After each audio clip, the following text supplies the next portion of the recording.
मित्रांनो, आजपर्यंत तुम्ही स्टिंग खूप वेळा पिलेली असेल, परंतु आज मी तुम्हाला चक्क स्टिंगचं झाड या ठिकाणी दाखवत आहे.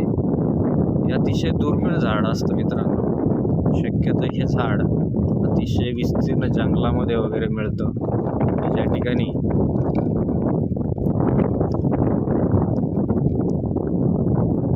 मानवी वस्ती वसुली एकदम अलग ठिकाणी येतं. आणि बघा, या ठिकाणी अनेक स्टिंग या ठिकाणी झाडाला लागलेले आहेत, परंतु अजूनही त्याच्यामध्ये रस तयार झालेला नाही मित्रांनो. तर रस तयार व्हायला साधारणतः या झाडाला 4 ते 5 महिन्याचा अवधी लागतो. तर पावसाळ्यापर्यंत याला स्टिंग तयार होती मित्रांनो. बघू शकता मित्रांनो, याला स्टिंग ओरिजिनल स्टिंग आहे मित्रांनो.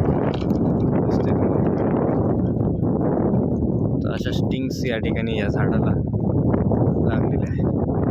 पावसाळ्यात आपण पुन्हा या ठिकाणी येऊ आणि स्टिंग पिण्याचा आनंद घेऊ मित्रांनो.